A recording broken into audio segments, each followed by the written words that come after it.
한 주간 평안하게 잘 지내셨습니까? 이번 한 주간은 성경 말씀 통독으로 더 많은 시간 말씀 앞에 서고 집중적으로 말씀을 읽고 또 마음에 새기기 위하여서 시간들을 사용했습니다. 하나님의 말씀 우리가 많이 먹으니까 어떻습니까? 기분이 좋으십니까? 행복하십니까? 정상적인 성도의 반응입니다. 그런데 때때로 하나님의 말씀을 많이 이렇게 대하다 보면 마음의 부담도 있습니다. 하나님의 말씀을 알고 보니까 그렇게 살아야 되겠다라는 이런 부담감이죠. 그런데 우리가 그렇게 살고자 하지만 자꾸 그렇게 살지 못하고 넘어지니까 마음의 부담감이 느껴져서 이제 어느 정도 신앙생활에 연륜이 들어가면 적당히 읽어야 되겠다. 적당히 알아야 되겠다. 이렇게 생각을 합니다. 마치 누가복음 12장에 보면 종에 대한 비유가 나오는데 주인이 일을 맡기고 떠나는데요. 한 종은 주인이 올 때 맞춰서 열심히 일해야지 하고 평소에는 나태하게 좀 놉니다. 그리고 한 종은 주인이 언제 온다고 이야기를 하지 않았기 때문에 주인이 떠나간 이후부터 매일 열심히 일을 합니다. 그리고 깨어서 종의 본분을 다합니다.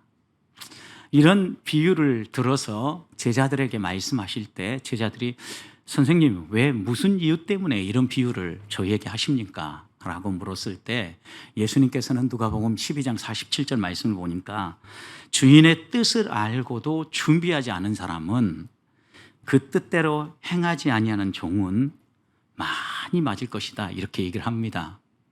그러니까 분명히 주인이 다시 오겠다라고 이야기했고 잠시 비우는 동안 너희가 맡겨진 일들을 최선을 다해서 행해라 라고 이렇게 당부하는데 언제 올지 모르니까 놀았던 이 종들 올 것은 알고 있지만 지금 당장은 아닌 것 같으니까 좀 더 여유 있게 논 사람들이죠.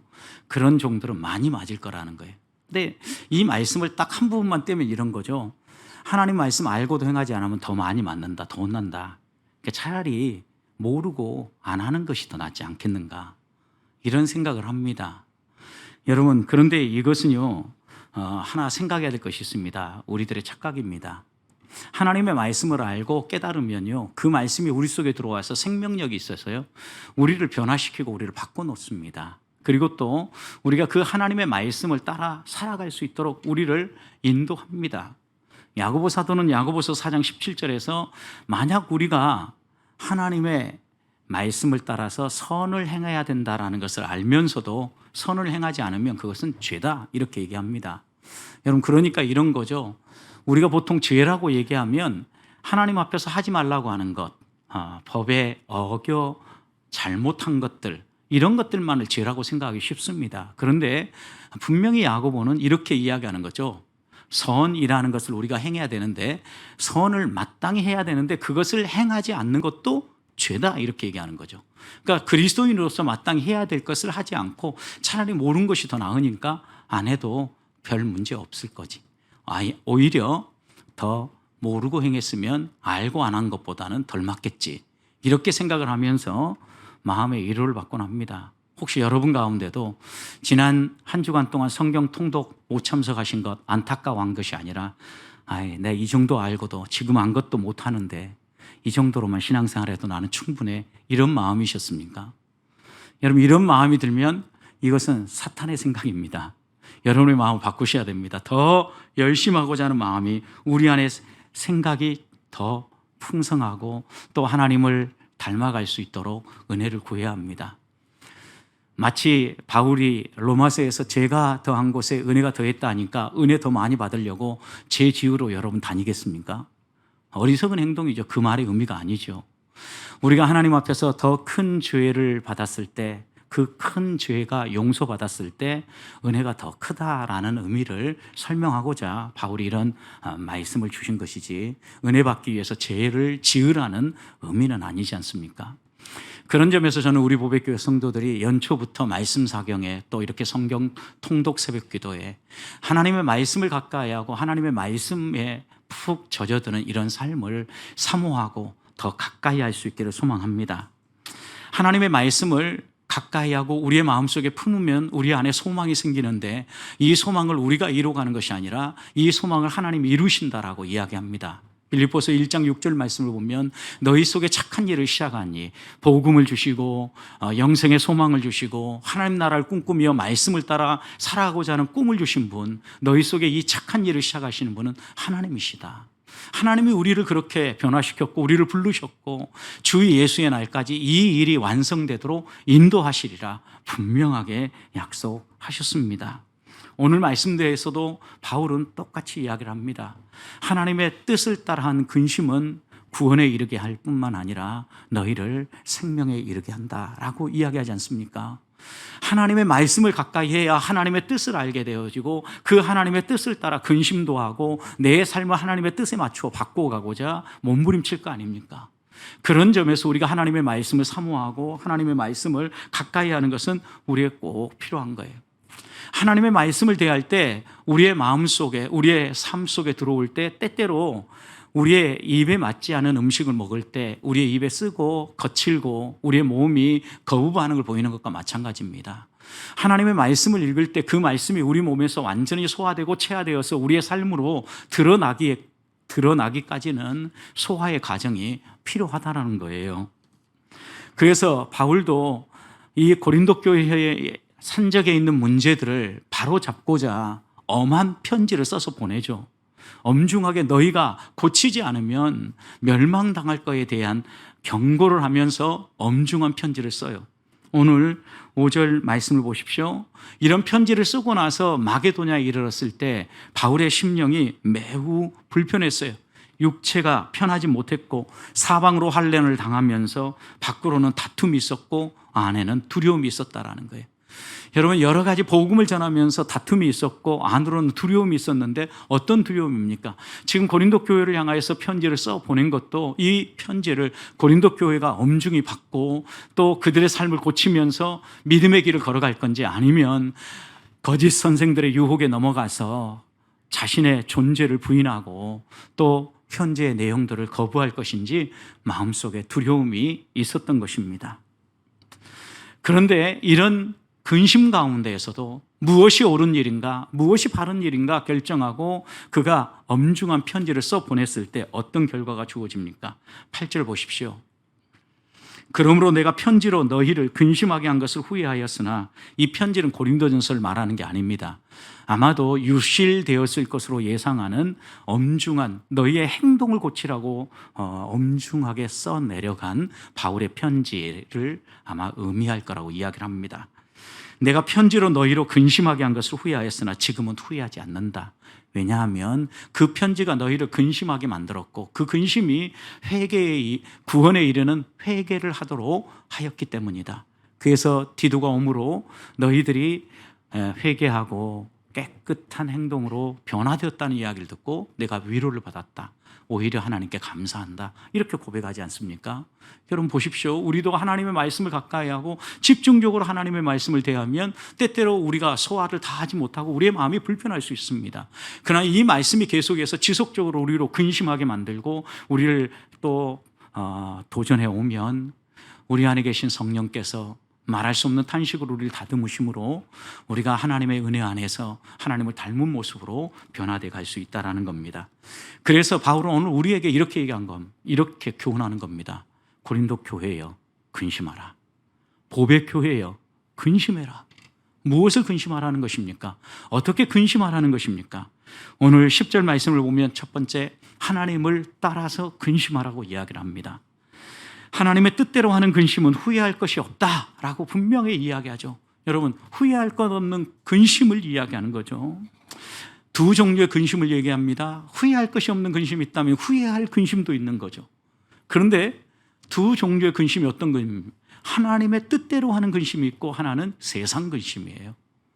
여러분, 하나님의 뜻대로 하는 근심은 하나님의 말씀을 읽고 하나님의 뜻이 무엇인가를 발견하고 그 뜻에 맞추어 살아가지 못하는 나를 보면서 회개하며 용서를 구하는 근심이죠, 여러분. 그러나 세상 근심은 어떤 근심입니까? 세상에 살아가는 우리의 삶 때문에 만나게 되어지는 여러 가지 근심들, 무엇을 먹을까, 무엇을 마실까, 무엇을 입을까 하는 근심 아닙니까? 이런 근심은 결국 어디로 이끌어갑니까? 우리를 죽음으로 끌어가지만 주의 뜻대로 하나님의 말씀을 따라 사는 근심은 회개함으로 구원에 이르게 하고 우리를 생명 가운데로 이끌어 간다라고 분명하게 바울은 우리에게 말씀합니다.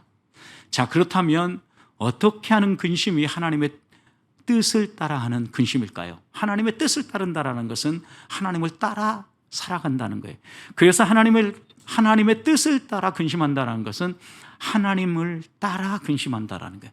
하나님처럼 생각하고 하나님을 닮아가기 위해서 우리가 근심하고 하나님 앞에서 선다라는 의미죠. 그래서 공동번역 성경은 이 10절을 하나님의 뜻을 따라서 겪는 상심이다. 그리고 새 번역은 하나님의 뜻에 맞게 마음 아파하는 것이다. 이렇게 이 말씀을 번역했습니다. 하나님의 뜻에 나를 비추어 봄으로 말미암아 하나님의 그 기준에 아직 도달하지 못하고 미달한 부분들, 얼마나 이 간격이 있는가를 살펴보면서 어떻게 하면 하나님이 제시하는 그 표준에 도달하고자 내가 힘쓰고 애써야 할 건가, 내 삶에 바꿔야 될 것은 무엇인가, 이런 것을 살피면서 근심하는 근심, 이런 근심은 하라는 거예요. 세상의 근심은 내려놓지만 이런 근심을 하라는 거예요. 여러분, 실제로 고린도 교회는 많은 어려움들이 있었습니다. 그 많은 어려움들이 무엇 때문에 발생했습니까? 하나님의 뜻이 있다고 하면 그 뜻에 도달하지 못하고 미달되어짐 때문에 나타난 것들이었죠. 여러분, 간음하지 말고 도덕적으로 정결하게 살라고 분명히 하나님이 이렇게 말씀했는데 계부와 음행을 합니다. 계모와 음행을 합니다. 또 성적으로 문란한 삶을 무조건 행합니다. 미달하고 있는 거죠. 이런 모습들을 보고 회개하라는 거예요. 인본주의 사고에 사로잡혀서 나는 누구를 좋아하고 나는 저 사람을 좋아하면서 분파를 형성하고 서로 분열하고 싸우는 것, 이것도 역시 하나님의 말씀의 표준에 도달하지 못하는 행동이죠. 영적인 면에서 자기 은사가 더 뛰어나다고 자랑하면서 교회 예배 질서를 흐트는 것 역시 마찬가지입니다. 세상에서 모범이 되지 못하고 교인들끼리 싸우는 것을 교회 안에서 서로 대화하면서 하나님의 은혜 안에서 말씀으로 풀어내지 못합니다. 그래서 서로 고소고발을 하는데 세상 법정에다가 고소하는 거예요. 여러분, 잘못 가고 있는 거죠, 역시. 무엇보다도 신앙의 기본 교리라고 할 수 있는 부활에 대하여서 그들은 믿기도 하지만 또 부인하기도 하고 부활이 없을 거라고 생각하는 이런 사람들도 그들 안에 있으므로 부활 교리조차도 흔들리는 이런 상태가 되었다라는 거예요. 하나님이 제시하는 기준이 있는데 이 기준에 철저하게 미달되어지고 이루지 못하는 모습들이 고린도 교회 안에 다양하게 드러나고 있었다라는 겁니다. 바울은 지금 이런 하나님의 기준에 너희의 삶을 비추어 보면서 근심하라는 거예요. 생각하라는 거예요. 얼마나, 어느 부분이, 어느 정도 미달되어졌는지 살피라는 거죠. 포로에서 돌아왔던 에스라가 예루살렘 성에 와서 이 예루살렘 성도들이 하나님을 온전히 신뢰하고 믿음 안에 견고하게 서도록 하기 위해서 제일 먼저 한 게 무엇입니까? 예루살렘 성 사람들이 어떻게 살고 있는가를 살핀 겁니다. 살펴보니까 에스라 9장 10장을 보니까 너무 부끄러운 거예요. 이 에스라가 돌아와서 보니까 예루살렘 주민들이 온통 이방 사람들하고 섞여서 이 사람들이 하나님의 백성인지 아닌지 구분이 되지 않는 거예요. 이방 사람과 통혼하고 결혼할 뿐만 아니라 우상을 숭배하고 이방인들의 습관들을 따라 살아가고 있는 모습을 보면서 하나님 앞에 나와서 이렇게 기도합니다. 에스라 9장 5절 6절 보면 속옷을 찢고 회개하며 하나님 앞에 손을 들면서 기도하는데 첫 번 고백이 이겁니다. 하나님, 내가 부끄럽고 낯이 뜨거워서 고개를 들 수가 없습니다. 하나님 앞에서 하나님의 백성들이 그렇게 살아야 되는데 그들의 죄가 정수리에 묻히고 발끝까지 가득한 걸 보면서 부끄러워서 얼굴을 들 수 없다라고 고백을 합니다.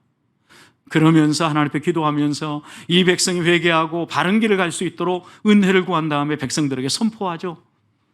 이방 여인들을 끊어라. 음행을 끊어라. 너희가 이방의 문화를 따라 살아가는 사람들을 끊어라. 에스라 10장 11절 보면 죄를 자복하고 그의 뜻대로 행하여, 하나님의 뜻대로 행하여 그 지방 사람들과 이방 여인들을 끊어버려라. 단호하게 선포합니다. 그때 백성들의 반응이 무엇입니까? 아멘으로 받아들이죠. 당신의 말씀대로 우리가 마땅히 그렇게 행하겠습니다. 그러면서 에스라의 신앙 부흥 운동과 이스라엘 백성들의 신앙 개혁 운동이 시작된 것입니다. 믿음으로 살지만 첫사랑을 잃어버렸던 신약의 에베소 교회, 이 교회를 향하여 우리 주님이 뭐라고 말씀하셨습니까? 계시록 2장 5절 말씀을 보면 너희가 어디에서 떨어졌는지 생각해라. 여러분, 어디에서 떨어졌는지 생각해야 되는데 우리는 어디에서 떨어졌는지 생각조차 안 하는 거예요. 기준이 흔들리니까. 내 옆에 있는 사람보다 좀 더 나은 것 같아, 괜찮아, 아무개는 이보다 더한데 뭐, 이러면서 기준이 흔들리는 거예요. 하나님이 우리에게 주시는 기준은 뭐예요? 하나님의 표준은 하나님의 말씀이에요. 그래서 하나님의 뜻을 따라서, 하나님을 따라서 근심하는, 하나님의 뜻에 비추어서 하나님에게 나를 비추어서 근심하라는 거예요. 살피라는 거예요. 히브리서 저자는 히브리서 4장 12절에서 하나님의 말씀은 살았고 활력이 있어서,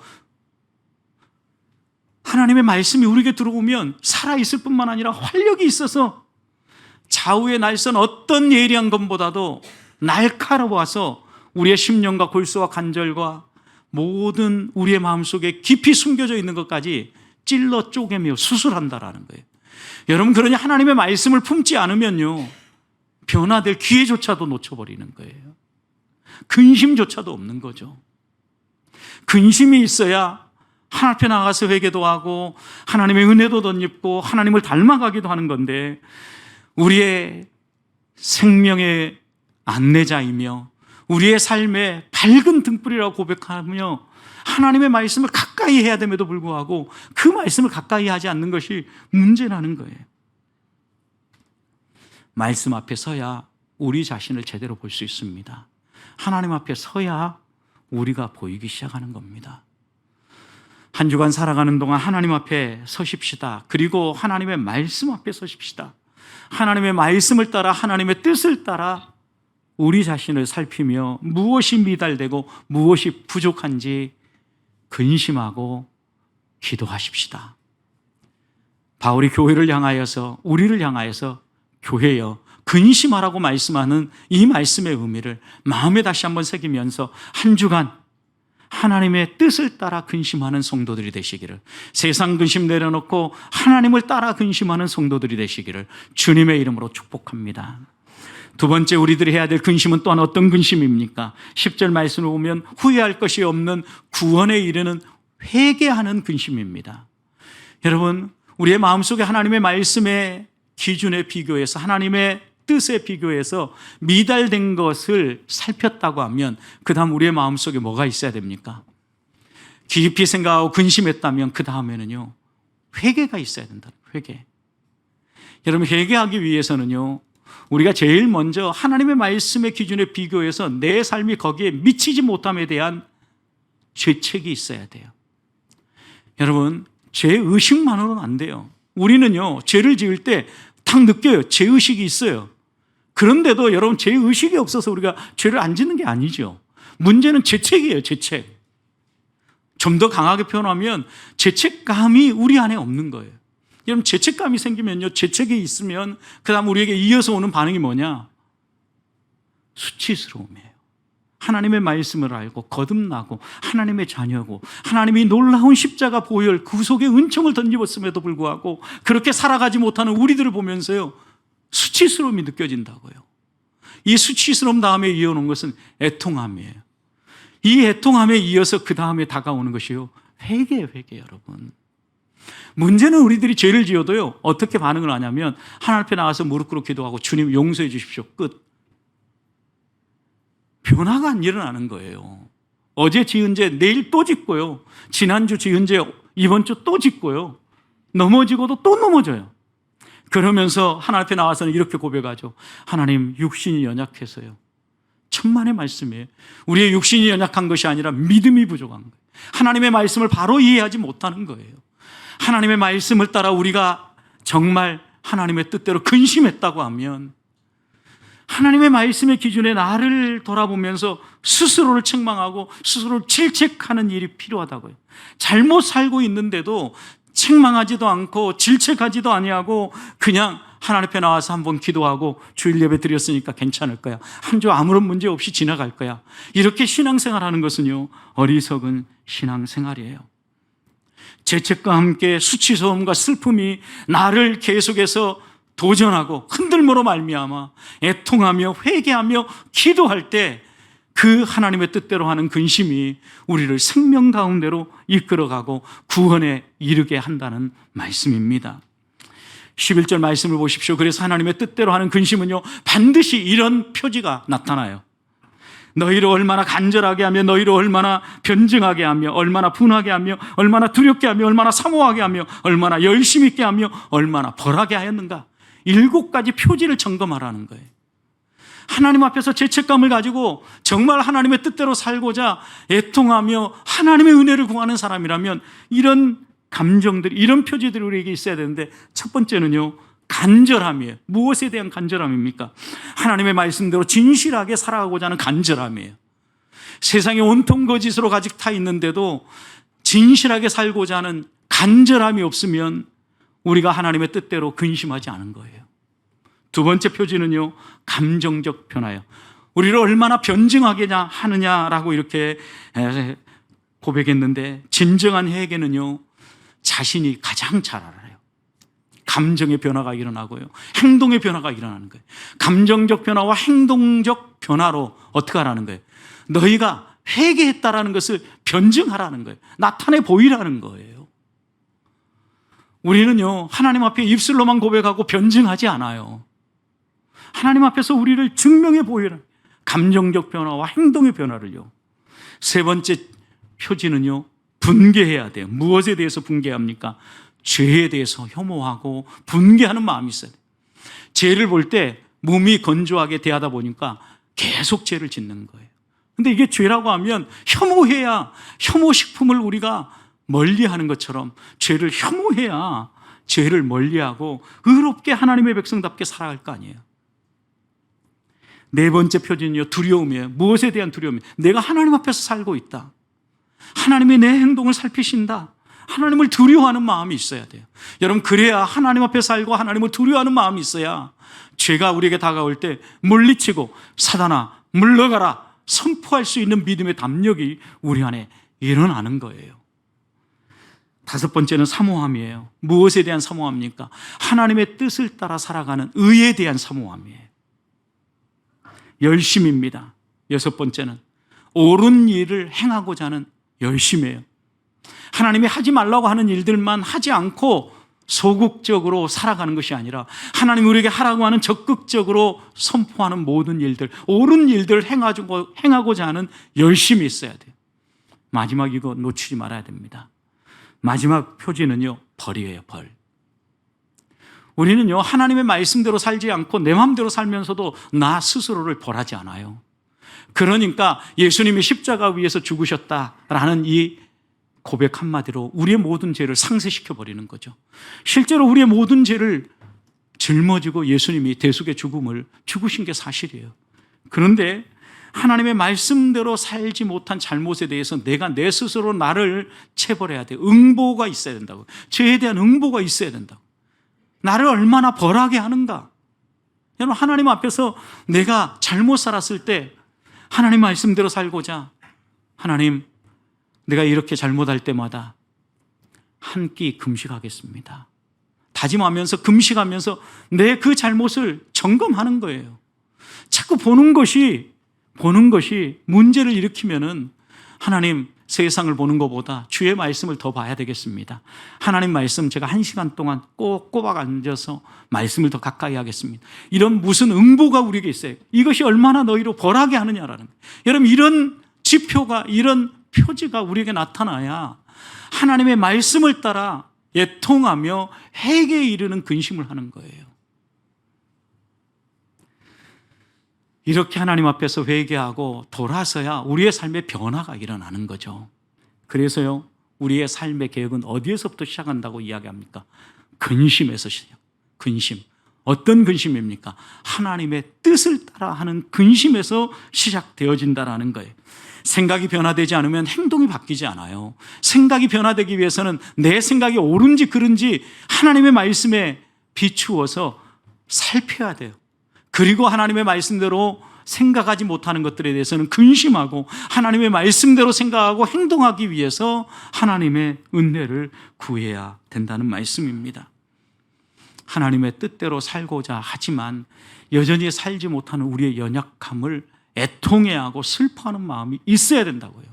그래야 변화가 일어나고 1년 믿고 2년 믿고 3년 믿고 10년 20년이 믿어갈 때 믿음의 성숙한 면모가 자연스럽게 언어를 통하여서 얼굴 표정을 통하여서 드러나고 하나님의 영광이 나타나는 거예요.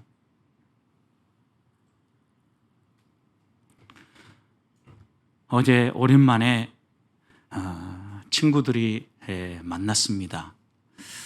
결혼식이 있어서 이렇게 잠깐 뵀는데 제 머리카락을 보면서 이제 또 설왕설래가 왔다 갔다 했습니다. 근데 한 친구가 보면서 그러더라고요. 야, 너 머리카락 그렇게 하얀 거 보니까 인자함이 묻어난다. 너 그대로 있어도 좋겠다. 이러면서 농담하면서 이야기를 하더라고요.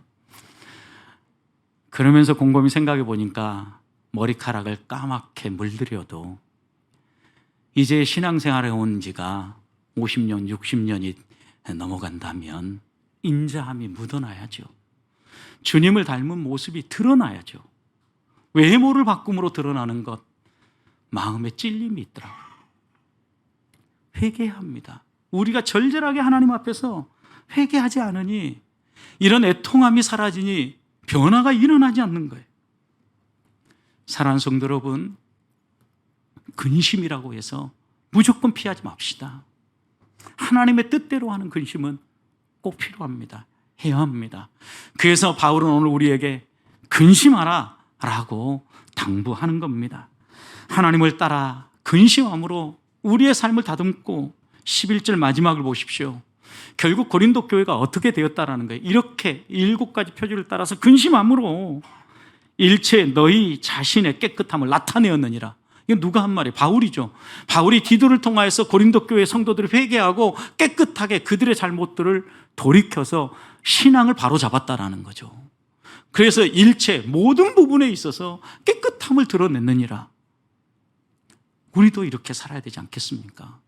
한 주간 주의 말씀을 따라 이렇게 살아가는 성도들이 되시기를 주님의 이름으로 축복합니다. 마지막으로 우리가 해야 될 근심은요, 하나님의 이로, 하늘의 위로를 경험하는 근심입니다. 13절 보십시오. 이로 말미암아, 이런 모든 과정들로 말미암아 우리가 위로를 받았다라는 거예요. 어떤 과정이 선행된 겁니까? 디도에게 엄한 편지를 써서 고린도 교회 성도들에게 보냈습니다. 디도를 영접할까 영접하지 않을까 디도가 가면서 걱정했습니다.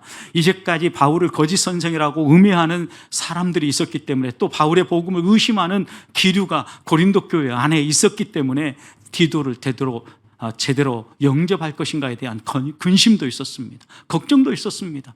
그래서 바울은 이렇게 편지를 써 보내고 난 다음에 마음에 무진장 불편함이 있었습니다. 그리고 후회도 있었습니다. 혹시 내가 잘못한 건 아닐까? 이런 후회 아니었겠어요?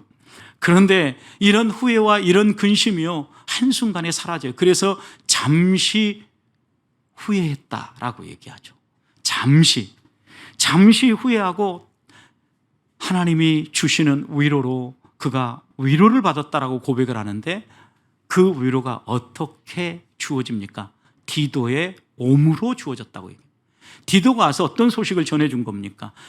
디도를 고린도 교회 성도들이 배척하지 아니하고 사랑으로 잘 받아줬다는 얘기를 들었고, 그리고 디도의 말에 영접할 뿐만 아니라 순종했다는 이야기를 들었고, 그 말에 순종해서 오늘 11절 마지막처럼 그들의 행동을 바꿈으로 변화된 모습을 나타내 보였다는 이런 얘기를 바울이 전해 들은 거예요. 그러니 바울이 얼마나 위로가 되었겠어요. 편지를 써보낼 때는 어떤 결과가 나올까 마음에 걱정도 하고 근심도 했지만, 이런 디도의 소식을 받고 난 후에는 위로가 되어지고 하나님께 감사가 되어졌다는 말씀입니다.